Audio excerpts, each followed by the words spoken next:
1, 2, 3, 4, 5. Ingrid and Henry. Whenever you're ready, Mayor, we do have a quorum. We have 1, 2, 3, 4, 5, at least 6 of you on. I am only missing Councilmember Ndebumadu. All right. Well, thank you everyone for joining us this evening. I'd like to call the meeting to order for the regular City Council meeting, Monday, June 7th, 2021, virtual meeting. It is now 8:01 p.m. I would like everyone to join me in the Pledge of Allegiance. I pledge allegiance to the flag of the United States of America and to the republic for which it stands, one nation, under God, indivisible, with liberty and justice for all. As a matter of record, Madam City Clerk, we do have a quorum, correct? Yes, we do, Mayor. The only one not present at the moment is Councilmember Ndebumadu. Okay, thank you. At this time, I will ask if there are any agenda additions, deletions, or amendments. Mr. Mayor, if I may, I'd like Yes. to move items G and H from the consent agenda to the new business, please. All right, it's been moved. Do I have a second? I'll second that motion, Mr. Mayor. Thank you. It's been moved and second that we move those items from the consent agenda. I guess we would put them under the new business. Yes, sir. Having said that, any discussion? Hearing none, I will call for the vote. All in favor, say aye. Aye. Aye. Aye. All opposed? Nay. Aye.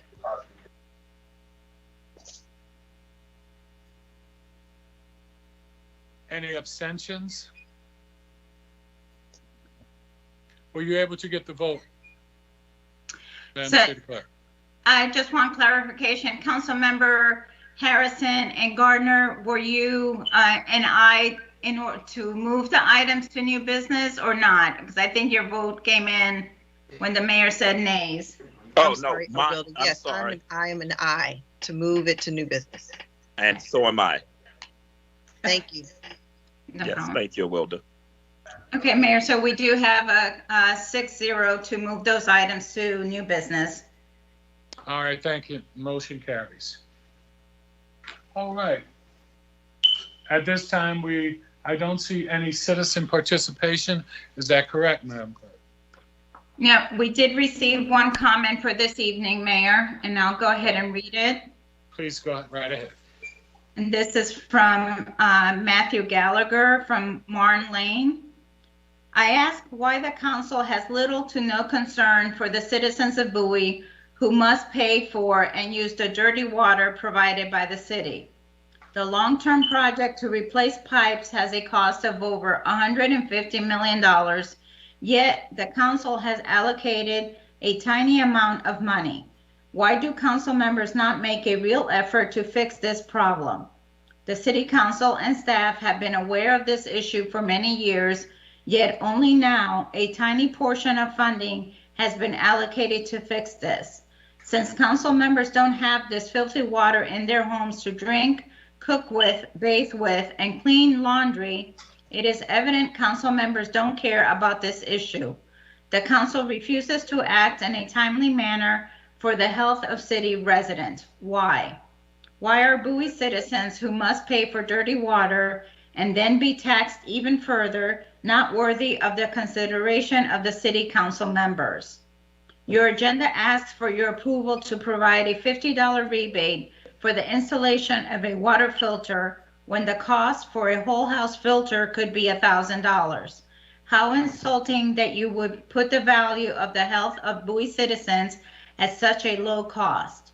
You currently charge Bowie citizens for dirty water, tax citizens to replace pipes for a 10-year project, and you think giving citizens $50 will be enough to clear your conscience? That is shameful. You must stop selling us dirty water and replace all water pipes now. The only other option is to provide citizens with 100% of the cost of the purchase and installation of water filters. Anything short of that is a failure on your part. Anything short of that is another example of how unconcerned you are with the health of Bowie citizens. And that's all the comments that we've received for this evening, Mayor. All right, thank you. At this time, we will now move on to the presentations, the Arts and Education Scholarship recipients. And I'm very excited and want to congratulate all of our young people for all that they do, particularly through this pandemic time and the challenges they've faced. So at this time, I'd like to read that the 2021 Arts and Education Scholarship recipients. The Arts Committee selected Jasmine Marsh to receive the 2021 Arts Scholarship. Jasmine Marsh is the daughter of Karen Folsky and Frederick March and is a senior at Riverdale Baptist School, has a 4.44 GPA, and plans on majoring in animation electronics studio at Howard University this fall. The student will receive a scholarship award in the amount of $1,000. Education. The Education Committee met and selected Jody Evans, Kendall Jackson, Ethan Kelly, Amira O'Neill, and Ariana Pankey to receive the 2021 Excellence in Education scholarships. Jody Evans is the daughter of Cody and June Evans and is a senior at Bowie High School. Jody has a 4.19 GPA and will attend Towson University in the fall. Kendall Jackson is the son of Rhea and Scott Jackson and is a senior at Elizabeth Seton High School. That's wrong, but anyway, Kendall has a 4.48 GPA and will attend Hofstra University in the fall. Ethan Kelly is the son of Thomas and Jackie Kelly and is a senior at Eleanor Roosevelt High School. Ethan has a 4.38 GPA. Ethan will attend Harvard University in the fall. Amira O'Neill is the daughter of Ernest Stewart and is a senior at Bowie High School. Cassandra has a 4.3 GPA and will attend Howard University in the fall. Ariana Pankey is the daughter of Aaron and Melita Pankey and is a senior at Bowie High School. Ariana has a 4.2 GPA and will attend Howard University in the fall. Each student will receive a scholarship award in the amount of $1,000. And my apologies to those that I may have not enunciated your names correctly or referred to you in the wrong way. But at this time, I would love all of the citizens, all of our council members, and all of our staff to give a large and warm applause and congratulations to all the winners. Thank you so much. We appreciate you, and we are so proud that you are here in Bowie with us. Woo! There you go. Again, thank you so much. And congratulations to the parents as well. Next, we will move to city boards and committees. I see no actions. Is that correct? Correct, Mayor. At this time, we will now move to any council announcements. I would open it up to any council members who have an announcement they would like to make at this time. Hearing none, I will move on to the city manager's report. City manager? Mr. Mayor, the city staff is preparing for the reopening of the city, which you may remember through our correspondence is going to be on July the 1st. We're going to reopen City Hall, Kent Hill, and start to move forward. And we're getting ready and adjusting our schedules and plans for that. Thank you, sir. Thank you, City Manager. At this time, we will move on to the consent agenda. Move I to will approve. entertain the Move to motion. approve. Second. It's been moved and properly second. Any discussion? Hearing none, all in favor, please respond with an aye. Aye. Aye. Aye. Aye. Opposed, same favor. Abstentions? Hearing none. Madam City Clerk, were you able to get the vote? Yes, Mayor. I've got 7-0. Oh, okay, thank you.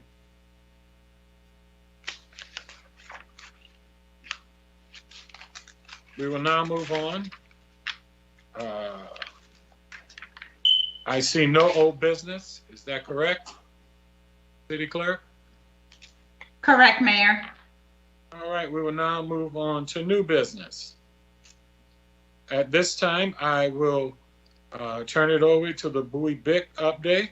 The Executive Director of the Bowie Business Innovation Center will provide an update on the city's business incubator located at Bowie State University.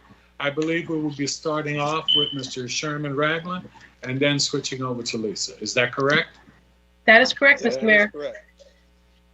All right, so we'll turn it over.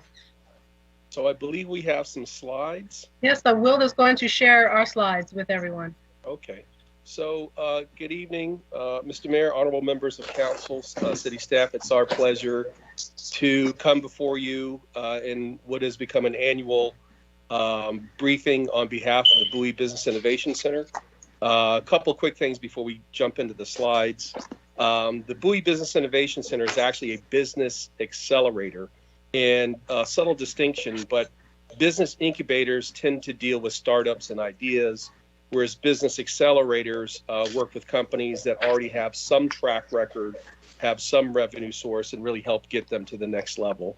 And so the Bowie Business Innovation Center really is a direct outgrowth of the city of Bowie. It was the brainchild and recommendation of the Bowie Economic Development Committee, brought forward by the committee and staff with a lot of work on the part of staff, and adopted by the then mayor and council, going back to, I believe, correct me if I'm wrong, Lisa, 2011? 2011 is when we actually got underway, but work was underway long before that in 2007 and 8. Thank you. So at the time, one of the really smart decisions, of many smart decisions, was to co-locate at Bowie State University. So the Bowie Business Innovation Center is not funded by Bowie State University in any way, shape, or fashion. We actually are a tenant and pay rent. However, the synergy, and as much as I hate using that word, but I think it's appropriate in this case, the synergy between the Business Innovation Center and what takes place on the campus of Bowie State University is quite profound, and has garnered the attention of several national decision makers, including Senator Ben Cardin, who is oftentimes quoted the model that takes place on the campus of Bowie State University between the Bowie BIC and the things happening at Bowie State University, the oldest historically black college in the state of Maryland, is quite groundbreaking and is a model for the rest of the country. So again, kudos to the leadership of the city of Bowie, who continue to support what we do. And today really is about just bringing everybody up to speed in terms of where we are, what we've done for the past year, and of course give an opportunity for feedback for our some of our chief stakeholders, which of course is the city of Bowie, and making sure that as we move forward, we're moving in a direction that continues to make sense for all the parties. Oftentimes we're asked, again, before I jump into the slides, or I hear conversation about, is the city of Bowie really doing anything with Bowie State University? And again, because of the direct support of the Bowie BIC by City Council and by the city of Bowie, it's a significant investment, and it's a significant commitment to see business innovation take place. And again, it was sort of a really smart move on the part of all the players, particularly the city of Bowie, to have this co-located on the campus of Bowie State University. So with that, let me go ahead and get back on track, jump to the slides, and then I'll turn it over to our executive director. So this is our annual update. Next slide, please. So just real quick, our vision and values. Obviously, we're here to build a dynamic entrepreneurial ecosystem to support innovation and growth of diverse businesses and vibrant industry sectors, both in the city of Bowie and Prince George's County. And we may have to update this at some time in the near future to talk about the impact that we're having on the state and also on the East Coast. We look to continually improve and effectively deliver technical assistance that helps Bowie-based businesses accelerate their job and revenue growth. And of course, we are a part of the support and connection with Bowie State University by providing things such as the Entrepreneurship Academy and providing for really a hub of all the different resources, not only the city of Bowie, not only Prince George's County, but also the state and federal. One of the things that we do and do very effectively, and I should say Lisa and her team do effectively, is coordinate all the different resources that are both state, local, and federal, and bring them to bear through what we do at the Bowie Business Innovation Center. Next slide, please. So just real quick by the numbers, we have accelerated and graduated 18 companies. We've helped those companies to generate over 522 jobs, again, out of the city of Bowie, specifically out of Bowie State University, and through our connections with companies that are not necessarily based at Bowie State, but based in the city of Bowie and in the region. $41.4 million in revenue. And something that we added a couple years ago, which is very, very unique, and again, is one of the specific things that Senator Cardin was talking about, is we created what's called an 8A Accelerator. Many people are familiar with the 8A program, which is a federal government contract program.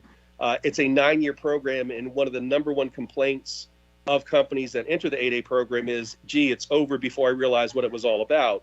So we turned our efforts a couple years ago to actually providing services and providing specific accelerator services in coordination with the U.S. Small Business Administration, the SBA, and created the nation's first 8A Accelerator program. Really, it's kind of a test pilot, but it has received national attention, and we hope to see more resources coming out of the federal government and also coming out of the SBA in the coming years, specifically for this 8A Accelerator program that we started a couple years ago. And Lisa will give a little more details. Through the 8A Accelerator, which is the newest program, we had $32 million in new revenue generated for those companies that participate in the program. All in all, we've helped 1,500 entrepreneurs participate in different programs offered by the Bowie BIC. And we have 7 online and by phone counselors, which has been a critically important thing during this sort of pandemic, pre-pandemic, and now hopefully post-pandemic era of being able to provide support despite the fact that we couldn't physically meet in the same location and physically have people in the same room. And of course, we do all of this, which is quite impressive, through an operations team of 2 people. Lisa and her assistant, Crystal Clark, really do yeoman's effort every single day in delivering the services that we deliver. And it's two full-time FTE plus 7 Bowie State University interns. And again, another major benefactor of what we do are the Bowie State University students, many of whom are business students, all of whom are interested in entrepreneurship, whether they're a business student or not, who get a chance to work firsthand, shoulder to shoulder with our client companies, as well as our advisors and resources, and learn even more before they graduate about different opportunities in entrepreneurship. Next slide, please. And then finally, sort of last set of numbers, 274 Small Business Development Center counselors assist us. 374 specific women-based businesses have been provided services. 352 Bowie-based companies specifically, because we're oftentimes asked, well, what about Bowie-based specific? And to the degree that we can pinpoint that, it's not always an easy thing because, of course, there's some companies who think they're in the city of Bowie and may have a Bowie zip code, but are not necessarily in Bowie proper. But to the best that we've been able to identify, 352 Bowie-based businesses, and three out of 4 of our clients are in fact Bowie-based businesses. So again, even though we're having more of a regional reach each and every year, and certainly the 8A program now provides for a national platform, we are still very sensitive and conscious of the fact that we are here to support those businesses that are tethered and tied to the local Bowie economy, and to the best of our ability to deliver the services to those clientele first and foremost before anybody else.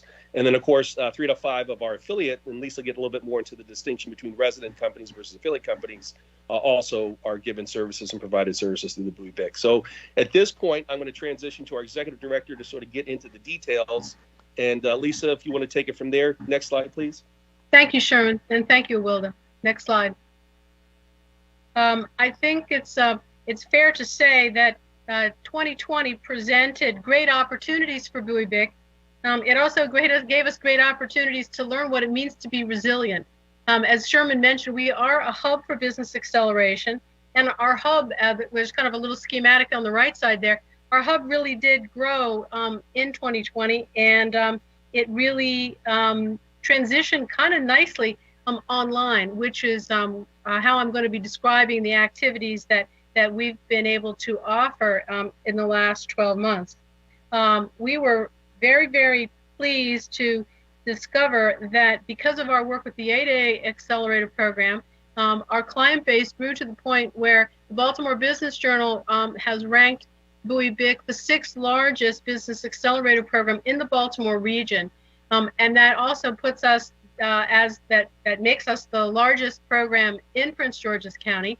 We have said for many years to the council, and we continue to work very hard to provide the largest concentration of scale-up resources.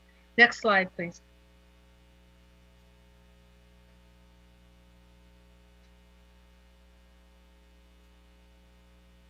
I want to say a quick word in the next slide about what Sherman was mentioning. America's first 8A accelerator was really launched in 2019 by Bowie BIC, it received international recognition this time last summer when the International Business Innovation Association voted Bowie BIC the most innovative entrepreneurship center of the year. And this was largely because of the uniqueness of our 8A accelerator program. You have heard Sherman say that, you know, it is a very special collaboration and continues to be a special collaboration with the Washington District Office of the U.S. Small Business Administration and with Capital One funding. And you've seen some of the quick statistics about the companies that have been through the first 3 cohorts of the 8A Accelerator program. Next slide, please. Now, I want to give the mayor and council a little bit of a spoiler alert because the press release will go out tomorrow about this, but we were really pleased to learn that we're receiving national recognition just in the last month from the J.P. Morgan Chase & Company's new playbook for improving diversity and inclusion in entrepreneurship centers. Bowie BIC was cited as one of the 30 promising programs in the U.S. that J.P. Morgan Chase & Company is promoting as best practice for entrepreneurship centers. And the 8A Accelerator program was front and center with that award. Next slide, please. Now, just to kind of recap, Bowie BIC is essentially 2 different accelerator programs. We have our accelerator program for innovators and government contractors, which is the sort of basic Bowie BIC program, which has been ongoing since 2011, and which we transitioned online when the pandemic arrived in March of 20. And then we also have a kind of separate but related to our resources, the award-winning 8A Accelerator program. And we will be gearing up for our first in-person cohort since the pandemic in the fall of 2021. Next slide, please. And this is just a little kind of promotion for it. We'll get started in October for that. And we did pioneer last November an online version, which we were pleasantly surprised at how effective it was. And that also bodes well for the future because it gives us the flexibility to offer this particular program around the country in different time zones, and it just builds in a whole lot of flexibility for us. So next slide, please. Now, as COVID pandemic settled in, the Bowie BIC shifted its energies very quickly to work with businesses that were impacted by COVID. And in the period of June through December of 2020, we worked with the Prince George's County Economic Development Corporation's Emerge Stronger program, along with FSC First. And this was a very concerted kind of high impact program of webinars, boot camps, and mentoring activities, all designed to help county businesses get their businesses in order and help them strengthen their businesses so they could be ready for whatever the next normal was going to be.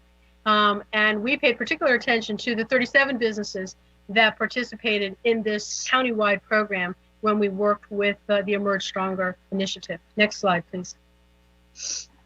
Despite COVID-19, some things continue on that have a long time track record, and Global Entrepreneurship Week was no exception. But I will say that, ironically, COVID-19 made Global Entrepreneurship Week the biggest celebration Prince George's County had ever seen, and we did it all online, which I think is going to remain, a lot of those elements are going to remain in place as we are planning now the 2021 celebration. Because Global Entrepreneurship Week is a time when really around the world, innovators and entrepreneurs take stock of what they're doing and talk about best practice and celebrate what it means to be an entrepreneur. And one of the fun things that we did for Global Entrepreneurship Week last week, which will be back this year with larger and more hilarious, I hope, will be our Entrepreneur Open Mic Night, where we brought in some of our Bowie entrepreneurs, and they told their own stories, painfully honestly, about their entrepreneurial journeys. And we'll be repeating that when we come around to November of this year. Next slide, please. Now, the mayor and council know that Bowie BIC has been very busy working through and delivering the Bowie Business Recovery Program, and we will be providing a full update on that program in August. But we did get started with that in January, and I'm pleased to tell you that at this point, even though we've worked with hundreds of county businesses, we've also engaged with over 100 city businesses, and these are businesses whose business addresses are inside the city limits of the city of Bowie. And this is a collaboration between the Bowie Business Innovation Center and the Greater Bowie Chamber of Commerce. And we're very pleased at the attention that we're getting for this. We're in the midst right now of surveying the companies who have participated, so we will have some interesting information for you when we come back and talk in August. Next slide, please. Now, Sherman spoke a lot about Bowie BIC by the numbers, but I wanted to say a minute about the qualitative impacts of some of the Bowie BIC clients, just to give you a little bit of better sense of what's going on with these companies. Silver Canaday Associates is an unusual, innovative company that really has carved a path that I think we're going to be reading about in the months to come through her work with state agencies and also the University System of Maryland. She is a student loan strategist, so I thought this was kind of appropriate with the mayor announcing the scholarship winners earlier in this evening's program. But her book, Borrowing While Black, has gotten an awful lot of attention. She's been profiled in Black Enterprise, and it's become kind of a bestseller for parents of college-age students. And so Tisa Silver is one of the clients working at Bowie BIC. And because of our relationship with Bowie State University, we're also working with her to see if there could be something, a brand new Maryland Center for Collegiate Financial Wellness established at Bowie State, given her presence at Bowie BIC and the work that she's been doing informally with the students at Bowie State. OPSEC Alliance is a cybersecurity company that is the fastest growing of the Bowie BIC clients, and for the third year they have been named to the Inc. Fast 5000 list. And their revenues grew during the pandemic. I also want to call out OPSEC because Senator Ben Cardin, who Sherman mentioned earlier, wanted some expert testimony from an 8A business for his Entrepreneurship and Small Business Committee. So 2 weeks ago, Ruby Rubio, the CEO of OPSEC Alliance, was one of the two CEOs that Senator Cardin invited to provide testimony for his committee that will lead on to some new programming ideas that the senator would like to provide some funding for nationally. So we were pleased to get that recognition from one of our clients. And then Avant-Garde Engineering Technologies is another cybersecurity company. And what's exciting about this particular company is that they're on the verge of introducing a brand new technology, which is about to be certified by the Department of Defense, which would almost immediately be nearly an $8 million infusion into the company, and would allow them to hire in Prince George's County and in the city of Bowie 15 to 20 new employees. So just kind of that is a very, very small sliver of what's going on with our companies. But I thought it might be interesting for the mayor and council to hear a little bit about kind of, what was up with our companies. Next slide, please. Sherman talked about the value that we provide to Bowie State University, everything from paid internships to business referrals, the online counseling resources that we have for our clients from the Small Business Development Center, the Maryland Women's Business Center, primarily. The students, we make sure that the students sign up and talk to those counselors so that they get the expert guidance that they need when they're at the very formative stages in that startup phase that Sherman talked about. And we also experimented, obviously, this year with online internships, and that worked out very well. So that's, again, something else that we will be able to hang on to. And again, as part of the collaboration that continues to grow between Bowie State and Bowie State, the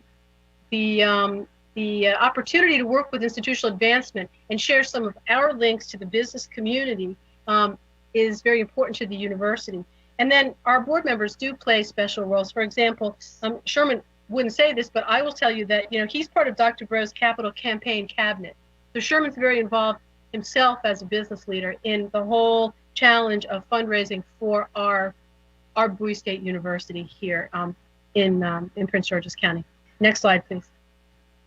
We work most closely, though, with the Bowie State University Entrepreneurship Academy. One of the great fun opportunities that I have each year is to be a judge in the student idea competition. And the last 2 years, we've had cash prizes for the students. I'm also happy to tell you that there are typically 5 judges for these panels. And for the last 2 years, the judges' decisions have been unanimous for the top winners. So that tells us that the students are getting their message out, and it's resonating with the professional judges that look at a lot of these kinds of activities. And that obviously was a virtual event as well. I think that some aspects of the virtuality or the onlineness of it will continue into this coming year. Next slide, please. That's a great kind of lead up to the fact that the new Bowie State University Entrepreneur Center is going to be opening.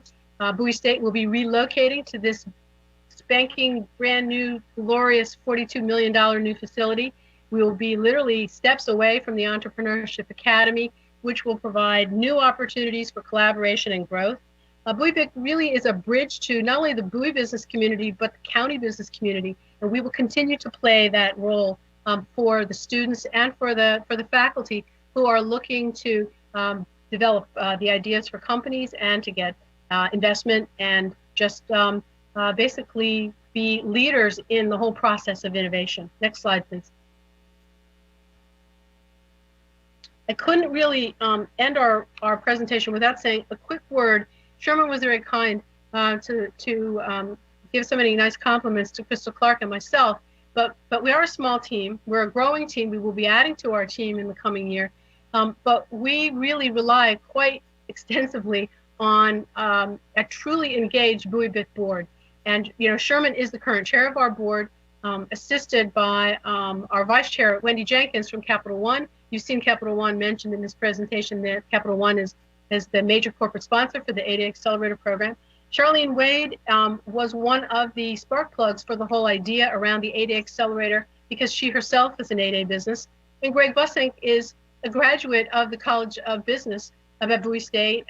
He got a degree in accounting and now is a principal with Clifton Larson Allen.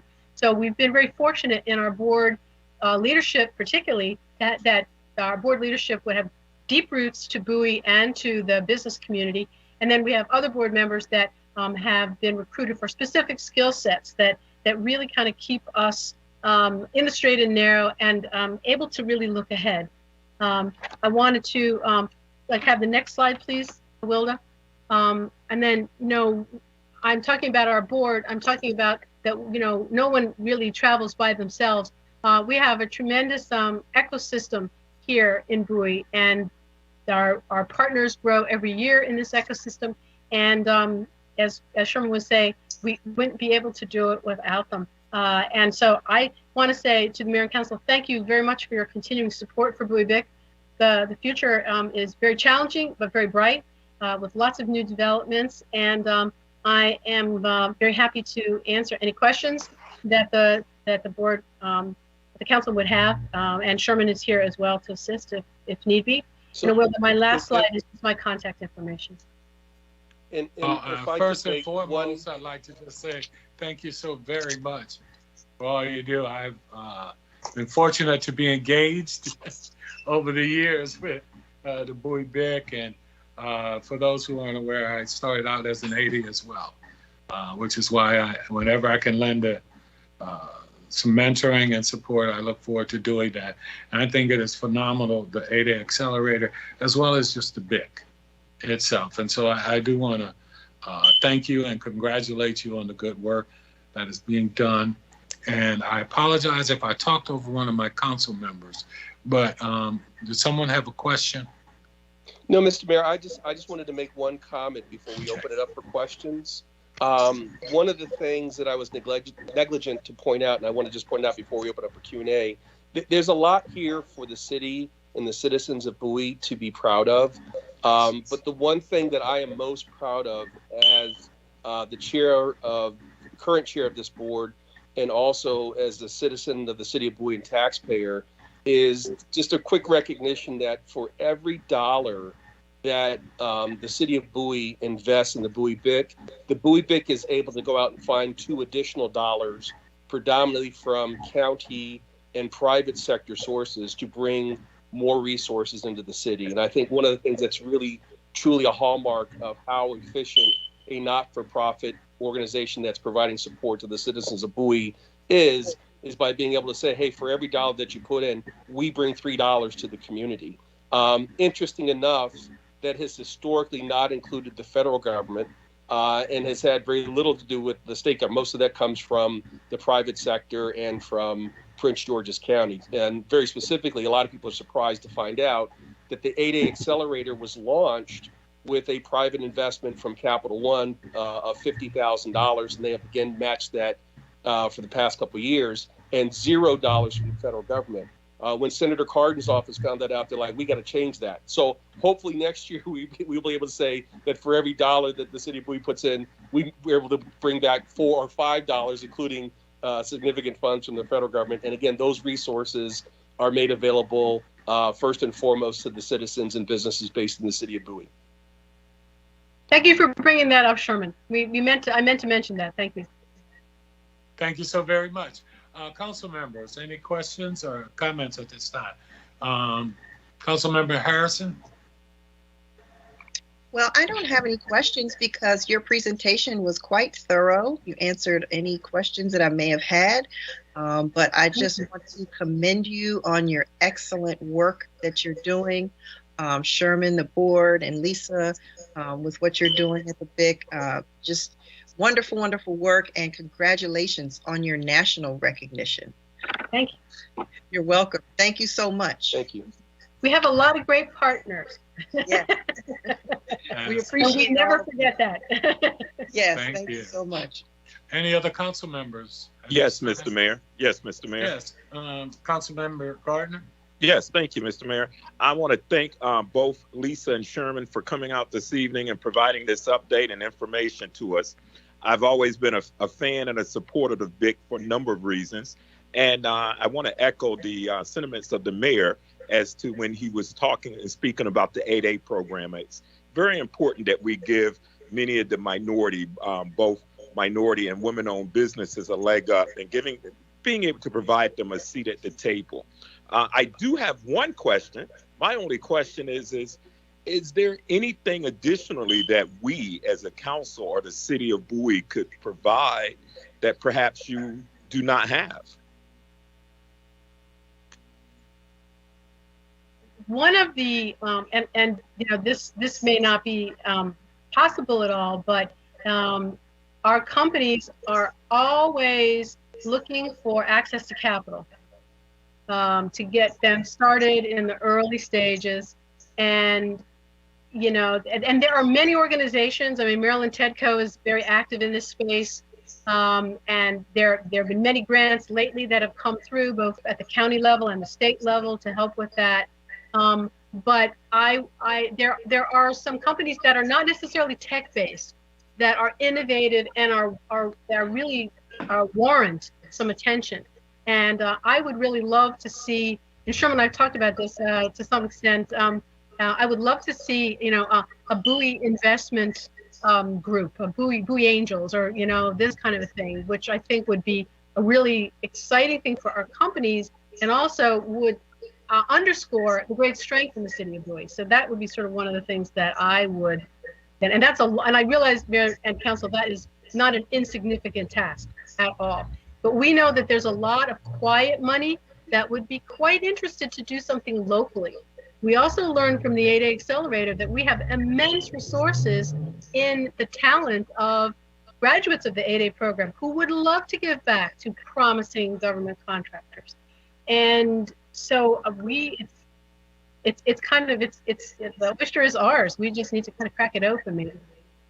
I actually like what that idea, Lisa. I like that quite a bit. In fact, I would be open to exploring that sort of a relationship and providing avenues, or if not creating such of a fund for those businesses that are in the big program that may be seeking funding. I understand that, for a number of firms that could be very challenging, but if they have some support, and sometimes it's not a lot of money, sometimes it's just a temporary bridge loan. Exactly. A number. Yeah. So yeah, definitely to get businesses moving and give them the support that they would need in addition to what the big is offering. I would be open to exploring that. So I would like, if you might even want to start a conversation or some white paper together and have it get over to city staff, and they could share with the council, and then with the mayor's expertise and business knowledge and funding of sorts like that, perhaps the council can come up with some sort of program to assist you with that. That would yes, and yes. Thank you. I'm also reminded that FSC First for many years. And Sherman would know this with more detail than I did, because it was not operating when I served on the board there. But there was at one point a contractor supply fund that was specifically for government contractors who just needed a little stopgap kind of funding between getting a contract award and actually being able to be paid, and and it was backed by a 5-year federal contract. So there's a number of directions that this could take, because we do know that there are many, many very talented government contractors in the city of Bowie, and we would like them to stay and grow here. Absolutely. I'm 100% in agreement with you on that. So yes, definitely.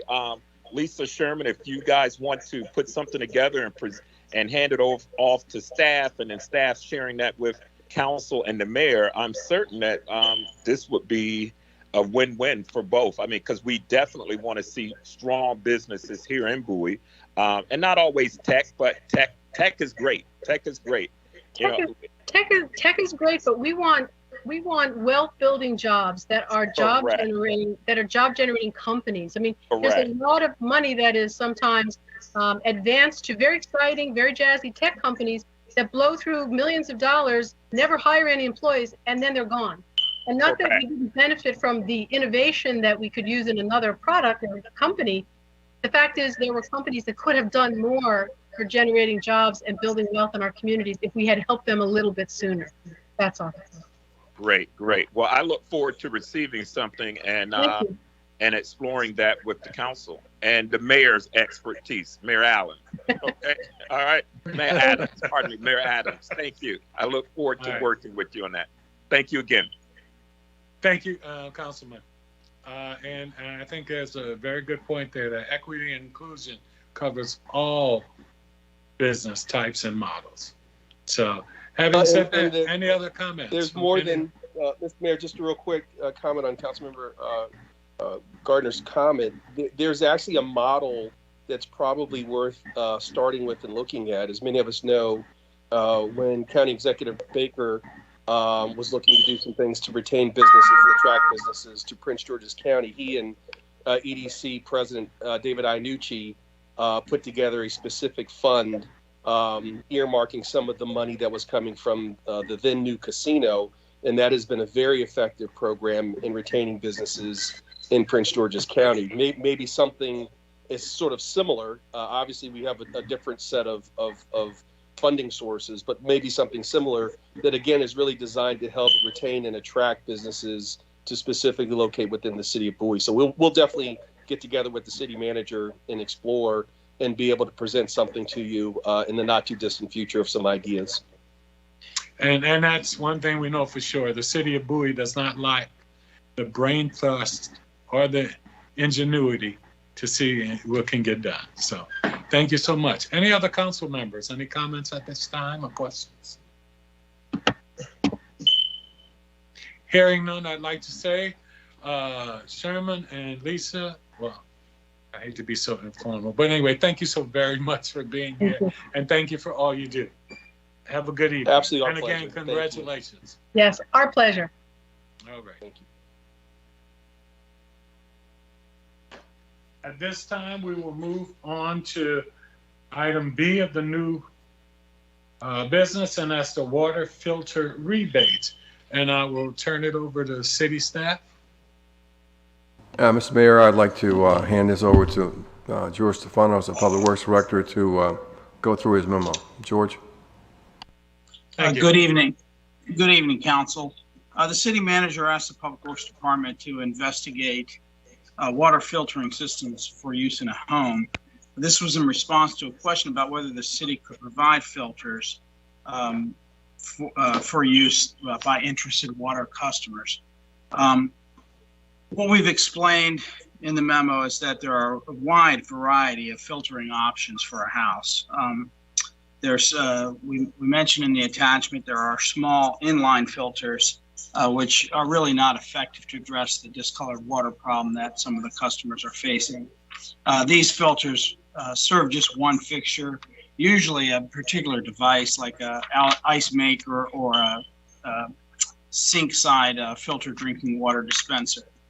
So installing an inline filter at a sink, would not filter water that's going to a tub or a shower or a toilet. So whole house filters, as we mentioned in the memo, they're the kind of system that you'd be talking about that would benefit from, solving some of the discolored water problems. But even with the whole house filters, there's a really wide variety of options and costs and effectiveness and what size filter you would get based on how much flow you need, etc. And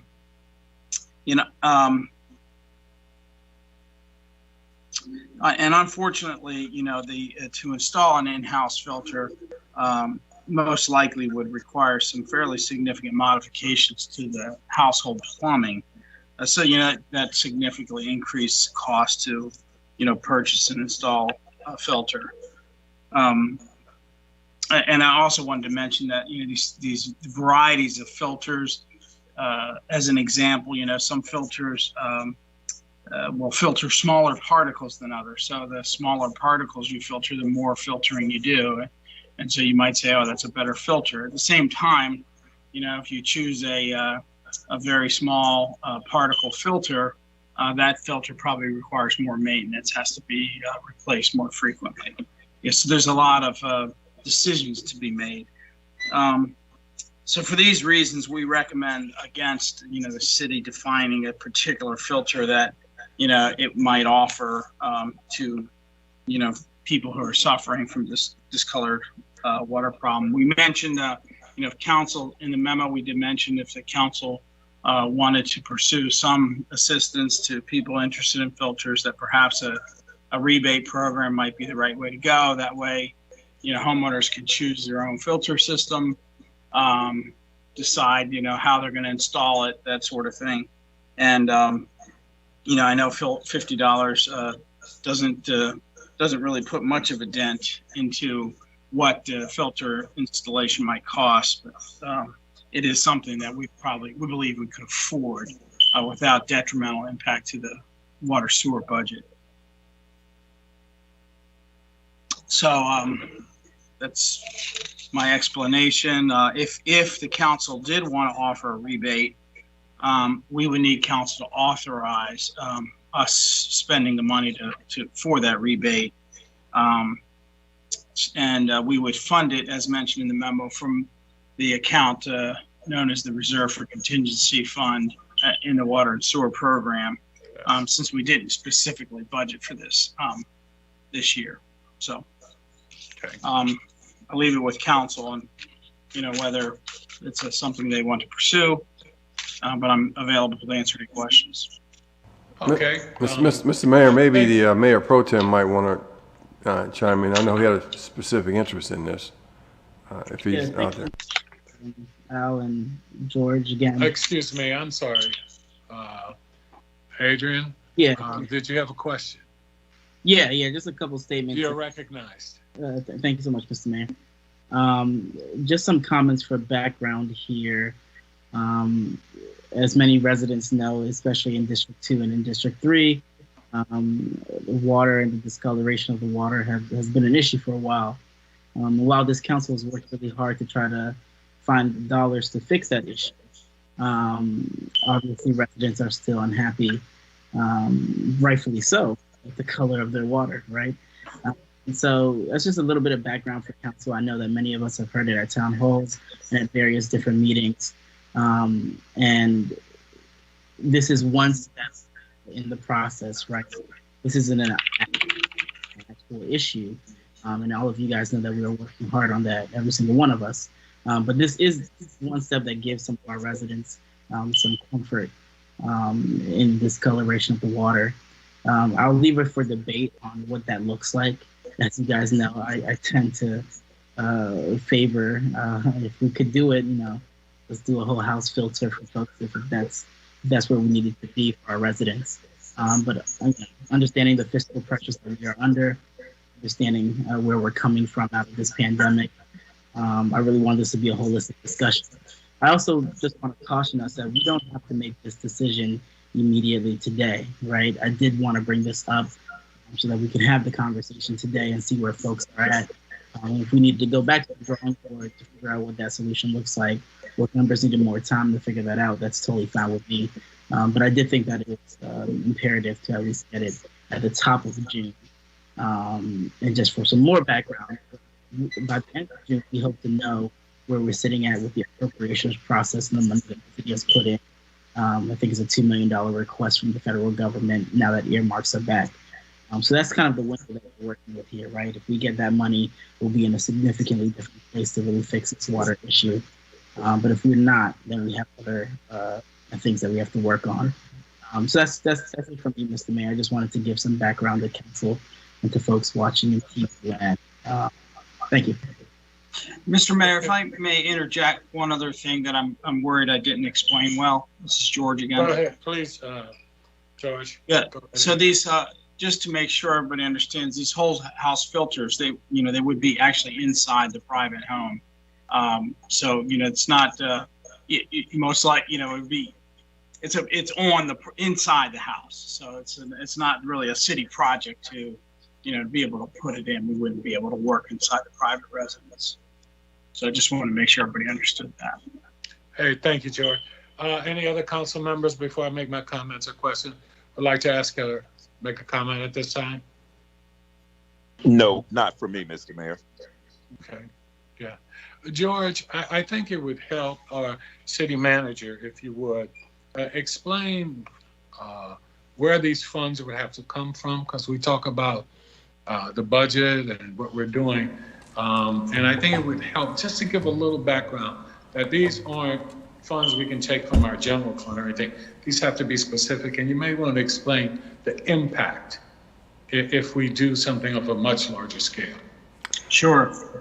The water sewer fund is an enterprise fund, so it's basically funded by the ratepayers. The people that are on the Bowie water sewer system pay for water and sewer rates, and all of the funds that are used to maintain and improve the water and sewer system or to pay for something like that would come from those ratepayers. And then larger scale, it's not a gigantic water system, but there's a lot of customers, 700 to 900 customers. So, you know, if you figured $1,000 per installation, you know, that's $8 million, you know, to put filters in. And filters don't last forever, right? They have to be replaced. So it would be, you know, impossible to, you know, sort of take that on as a program funded by the ratepayers. Yeah, like I said, it's, you know, all the money comes from the ratepayers. If we get a loan, you know, that's the ratepayers pay back the loan. And that's how that works. All right, thank you, George. City Manager, any other comments you'd like to add at this point? No, sir. The Mayor Pro Tem brought this issue up last week with his concern for the residents, some of those who might experience the discolored water, especially in and around the time when we're flushing hydrants. The idea of providing or some sort of support in the area of filters, either for the house filter or the water tap filter. I think the idea, if you all choose to do it, the rebate is a good idea. And as Joyce says, we believe that this is something that the water system can afford to do, if you all are inclined to. Thank you. Okay, thank you, City Manager. I think that becomes the key for us as a council. If we'd like to just think about it a little longer, I am open to comments, thoughts from the council at this point. The $50 rebate would be something that would help, but as we said, it's up to the council. It won't solve the problem, but I think for those who have a concern about just at least having potable water during those flushings of the hydrants and other things, when we get that brown water, which we all know is not harmful, but that's hard to explain to someone when they're looking at their water as brown. But it's not harmful. That's just a lot of iron in there. But I think we need to just give it some thought. I don't know if we want to take any action today. I don't hear any motions for anything, but we can take it under advisement at this time. Councilwoman Harrison? Yes, Mr. Mayor, I would just say that I would support a rebate effort, and I think we should do something sooner rather than later. I prefer not to wait. So if you all indulge me, I move that we support the $50 incentive that the city staff has recommended. Okay, it's been moved and properly second that we support the $50 rebate as proposed by the city staff for us. At this time, any discussion? I will call for the vote at this time. All in favor, say aye. Aye. Aye. Aye. Aye. Aye. Opposed, same favor. Hearing none. Madam City Clerk, did you get all the votes? Yes, Mayor, I got 7-0. Motion carries unanimously. All right, thank you so much, and thank you for bringing this forward. Mayor Pro Tem and city staff, thank you for your diligent work and being able to give us something to work with. All right, at this time, we will be moving on to the COVID vaccination incentives, and I'll turn it over to the city manager, city staff. Thank you, Mayor. Daniel Mears, Assistant City Manager. As the city manager had mentioned in his comments previously, the city is working on opening up all of our facilities to the public. We have a July 1 date that we're working towards for opening up City Hall. And this is really positive news. Over past year where we have been dealing with COVID-19 with really interim measures of masking, social distancing, teleworking. It has been a challenge in terms of delivering our municipal services. And I think all in all, we have fared very well over this period of time. When the vaccines became available in January, the city staff was advised and encouraged to go out and vaccinate themselves as a means to really protect not only their health, but the public health as well. City staff interfaces directly with a lot of our residents, and we've been making progress towards that by encouraging our staff and asking them to not only get vaccinated, but to report their vaccination status to our Human Resources Department. So over the past few months, we have had just over 60% of our employees having reported their vaccination status to our Human Resources Department. Anecdotally, we are familiar with some staff that have been vaccinated but have not yet reported to our Human Resources staff. But with that, in terms of being just over 60%, while that is a better rate than we're seeing in the general population, we would like to encourage our employees to get vaccinated a bit more. So the proposal that's before the City Council is to offer a $100 incentive to City of Bowie employees who would be vaccinated by August 9th. What this would do is this would offer 2 months, essentially from tonight, for our employees to get vaccinated and protect themselves and also protect their coworkers and the public that we ultimately serve. The amount that we're requesting is for approximately 475 employees, which would be about $47,500. That's an approximate number. Our employee count varies with temporary employees, people leaving, people coming on, so it is an approximate amount for that. So with that, open it up for questions from the council, be able to address anything that you like. So, Assistant City Manager, I'll just say that a couple of quick questions to verify. We do have the money available in the current budget, correct? We do have the money available. We would take this out of contingency funds. We are taking a look at the ARPA funding that was received from the federal government, and we believe it may be reimbursable through that, but we need to get final verification. But we do have the funds available through contingency funds this year. Okay, my second question to you would be is that this is something I know I've seen around, but I just want to verify that other organizations and businesses and other municipalities as well are doing to just increase the vaccination rate within the staffs and all. Is this not correct? There are various incentives that are being offered. I know a couple other local governments that have been offering small incentives to their employees to be vaccinated. The state of Maryland, of course, is offering millions of dollars through a lottery system for people getting vaccinated, and they've already begun issuing awards to people that have been vaccinated through that program. Okay, thank you. I'll now open it up to any questions from any of the council members. Yes, Mr. Mayor. I see Councilwoman Harrison's hand. Oh, before, That's fine. I'm sorry. That's fine. I will get you right after Councilwoman Harrison. Absolutely. No, let before go before me, please. That is very kind of you. Councilman. No, you first. No, you first. You first. Okay. Thank you.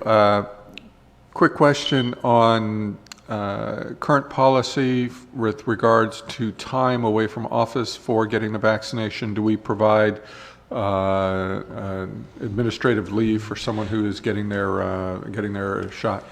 Yes, we have done that. We have allowed employees to get vaccinated during work hours, and we have been encouraging all of our supervisors to work with their staff. Some people have less flexibility during the day, but we're trying to do everything we can that folks can get vaccinated. And of course, over the past couple months, the city has had a vaccination site available at the Bowie Senior Center, so it has been very convenient. And I think one of the things to add, over the months we were rolling out access through the state in terms of the different population groups that had it available. We're now at a point in time where the ability to get a vaccination appointment is very easy. People can, in many situations, just walk up and get an appointment at their convenience. With that in mind, is there a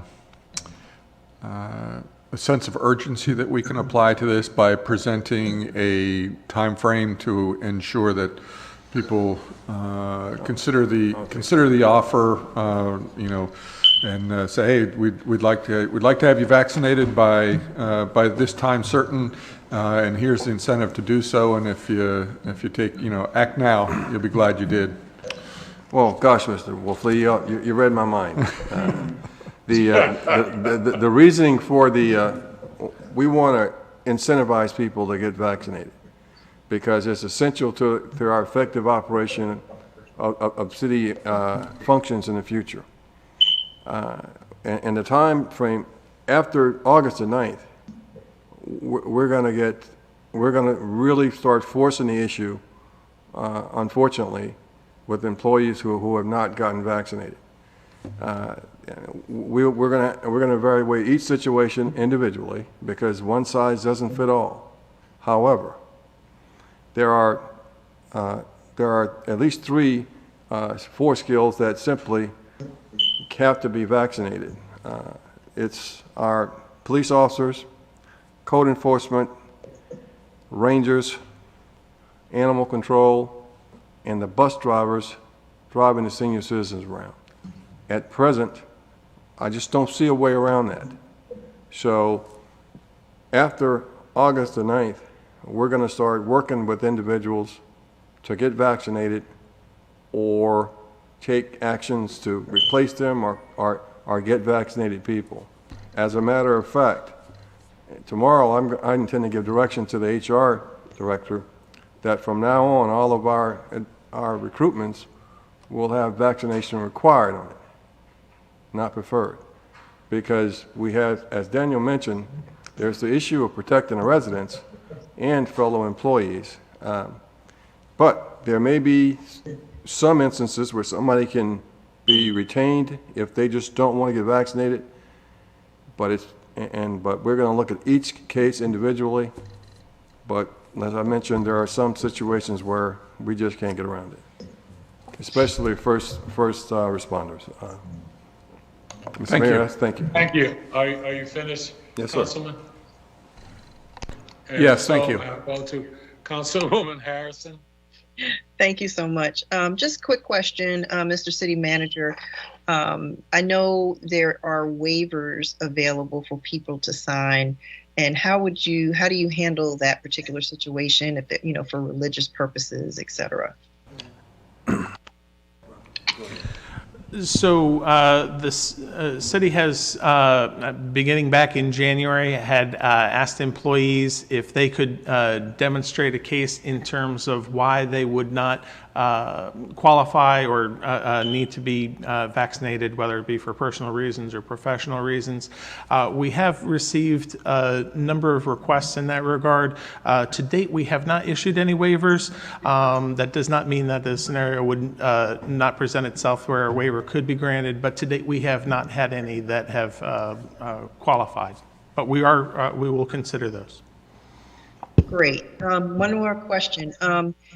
Do you have an idea about how many people would take you up on this particular offer? So we were looking at some data that has been put out there. One study was showing that varies in terms of population groups, but about 25% of people who are unvaccinated would be motivated by a cash incentive.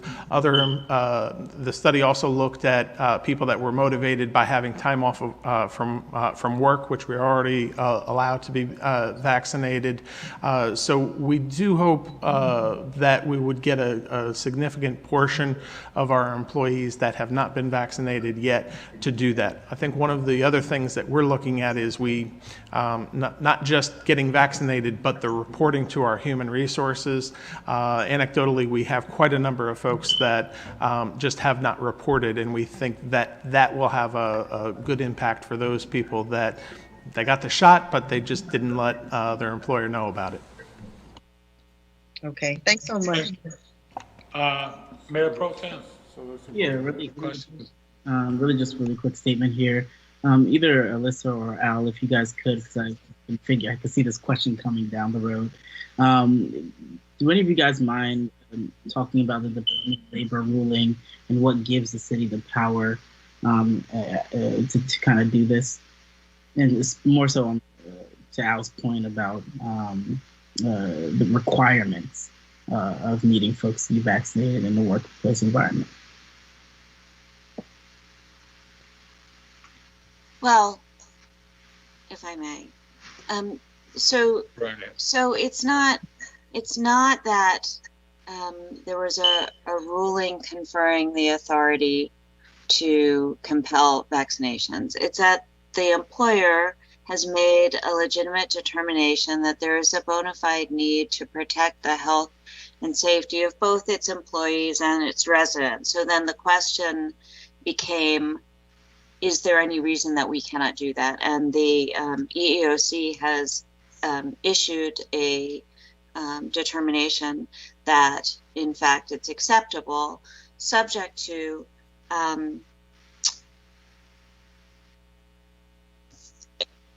the need to provide exemptions for people with bona fide medical conditions, of which, quite candidly, there are not very many.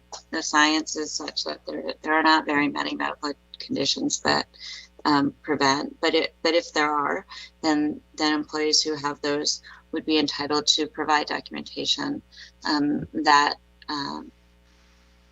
they are entitled to exemption. Likewise, if there is a bona fide, genuinely held and consistently applied religious belief, it is not sufficient for an employee to say, I don't believe in vaccines, especially if that is philosophy of recent onset. So those are the things that we're looking at in connection with applying the policy. But the EEOC determination was consistent with the opinion that I had initially issued to the city and the opinion that other attorneys with whom I consulted had come to that conclusion as well. Thank you so much.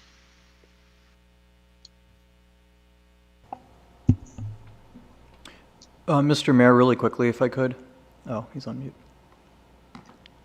Mr. Mayor, I think you might be on mute. Council member of staff. Thank you, sir. Staff, one thing that I've heard from some other jurisdictions in the persuasion toolkit when it comes to vaccinations is that some other folks have found it helpful to do a combination of bringing in a couple of local medical experts to talk to staff in small groups about the benefits of vaccines and just kind of have an open, low-pressure conversation as a way to make people kind of feel heard, work through some of their objections and talk through specifics.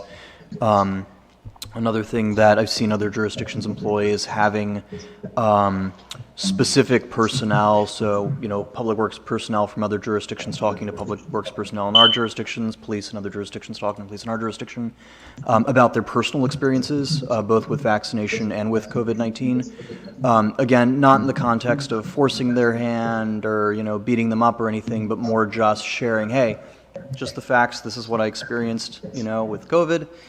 and, this is, how my life improved, or, with the vaccine or whatever.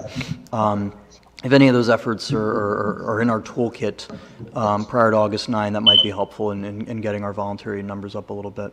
Just a thought.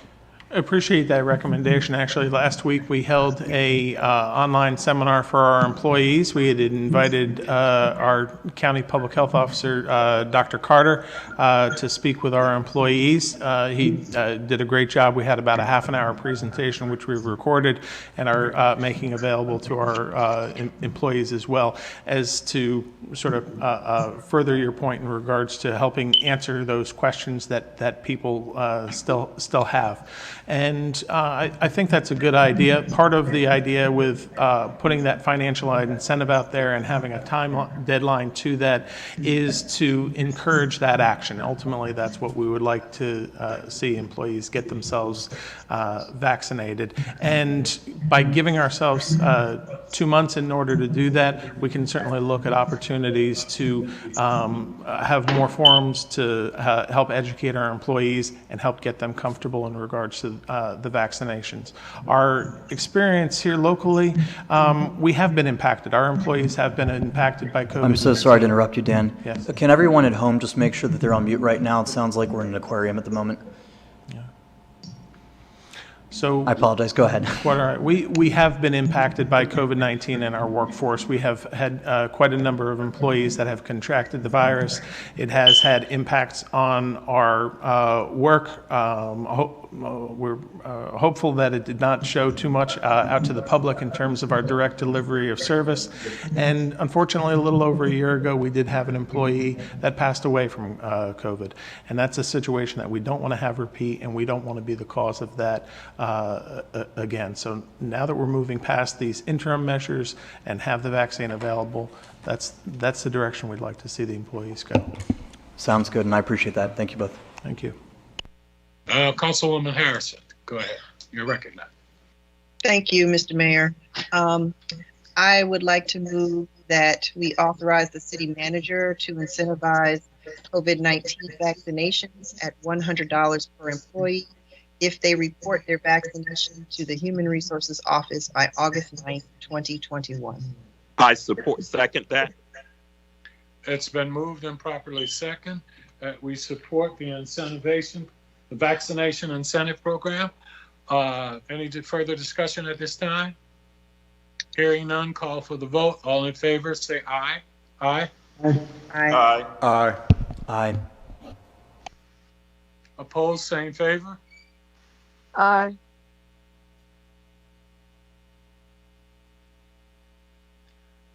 City Clerk, result of the votes. I just want to confirm with Councilmember Debumalu, your vote is in favor? It's not. It's against. Okay, thank you. So Thank Mayor, you. I have 6-1. Okay, motion carries. Thank you. All right, we will now go to the 2 items that were moved from the consent agenda to new business. And that will be item G, the adoption of resolution R32-21. And I believe Council Member Wolfley may have made that first motion, so the chair recognizes you. Yes, if we could, I'd like to have staff step through the recommendations on the exceptions to these parking requirements. It seems odd to me that we're in the business of accommodating narrower spots than we might normally otherwise expect to see by standard. Good evening, Council. For the record, I'm Joe Minor, the City Planning Director. The 2 cases that are before you tonight, resolutions R32 and R33, are related to the detailed site plan for the multifamily section of South Lake. And this was a detailed site plan that Council approved on May 3rd. These are companion cases that affect the parking layout of that of that detailed site plan. The first departure was requested to reduce the total number of parking spaces and the ratio from what's currently required by the zoning ordinance to something slightly less, which would make it in line with a number of other cases that the city has previously decided in favor of. And we cited those in our staff report. Also, the county zoning ordinance, as you know, is about to be amended, and the rewrite is about to be released in the coming year. And it does have a lower amount of parking generation for these types of projects. In addition, the other resolution, R33, deals with the departure that was granted by the Bowie Advisory Planning Board, again at their meeting of April 27th. And that simply deals with the width of the parking spaces, reducing them from a total of 9.5 feet, which is the current code requirement, to a width of 9 feet. And again, that's a typical waiver that's been granted in the past by the city on other projects. The Bowie Town Center, the shops at Bowie Town Center are two cases that we mentioned in our staff report. The Bowie Advisory Planning Board recommended approval of both of these departures. And so it's on your agenda tonight for your final approval of both resolutions. And I'd be happy to answer any questions. Thank you very much, Joe. Councilman Wolfley, would you like to continue the question? Just a general observation. I think everybody knows my position on the South Lake development, and notwithstanding the position on that, I do have a concern just in general about shrinking down the size of parking spaces. Typically over the course of time, my car has earned a number of parking space dings because of the proximity of vehicles next to mine, and I think that's a common experience. I'm not sure that just because we've allowed it in the past is a reason why we should continue to accommodate narrower parking spaces. I think that's there's a code for a reason, and I'm not quite sure where the overarching value is to the community to allow somebody to have narrower spots. So that's just my commentary on that, and how I feel about narrow parking spots. Probably, I'm not sure if I'm the only one that gets quite so annoyed by that. Thank you. Thank you. Mr. Mayor. Councilman Gardner, please. Yes, I like to echo exactly what Councilmember Wolfley just stated. I totally agree with him 100% on that. I do, 100%. I just wanted to say that. I am dire support of it. Thank you. Any other questions from any other council members? Real briefly, I seconded Councilmember Wolfley's motion to discuss this. Having heard the issue, though, I'm satisfied and I'm happy to support it. I have not had as many dings on my car, apparently, as Councilmembers Wolfley or Gardner. Any other council member questions at this point? If not, Mr. Minor, I would like to ask you, as they reduce the ratios of parking spaces, will that reduce the ratios of accessible, i.e. Parking spaces as well?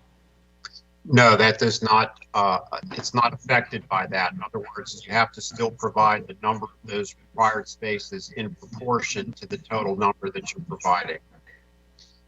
Yeah, but that's what I mean. If when they go to a smaller number required, that means they do have a smaller number of accessible spaces, correct? Well, the ratio for accessible spaces is based on the number provided. So if you're providing fewer, you will be getting fewer spaces. Okay. Okay. All right. Thank you, Mr. Minor. Any other questions from council? Anything for Mr. Minor at this time? Yeah, just a quick question for you. I apologize, Mr. Mayor. Mr. Minor. Please go right ahead. Mr. Minor, where else have we reduced by this number, and what if, looking at the 32-21, where we're going from 738 spaces down to 587, which is 138, that's what, 140 or more spaces. my expectation is that those people will end up on the nearby roads instead of in the parking lots, parking on the street. Is that correct? Is there street parking that's anticipated here? Or does this number include street parking? It does not include street parking, but to answer the question about other projects, we mentioned in the report there that the Harmony Place project was one, the Heather Ridge project was another, Governor's Green was another. But as council's aware, the South Lake project has a commercial area which is just adjacent to this multifamily section. And so a lot of the people that are going to live in the apartments may not have as many vehicles. They may be able to walk instead of driving to the commercial areas. So it's it's more of a compact development situation, and we feel like it would fit here. So that's not to say that there won't be an overflow parking, from time to time, but I think that's the direction that the industry is going with the ratios of the spaces. And as I mentioned, the county zoning ordinance is going to allow that across the board. Well, I will. Thank you, Mr. I will say that a 20% reduction in parking spaces is pretty meaningful. And just from the standpoint, I don't think just because there is retail next door, I don't think that's going to drive down the number of vehicles that are going to be using these residents. I think we're just looking at creating a parking problem. Thank you. Okay, any other comments or questions from council members on this? Hearing none, I will entertain a motion to approve Resolution R3221.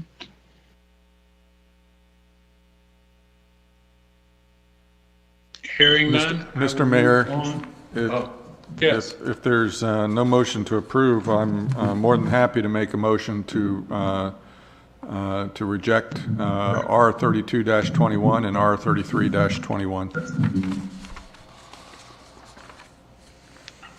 So moved.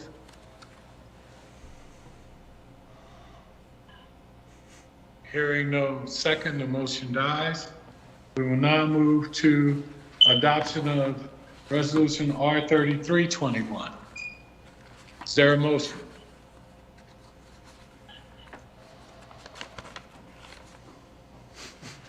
Hearing none. So moved. Sorry, Councilmember Estev, so moved. It's been moved. I will second. It's been moved and properly second. Any discussion?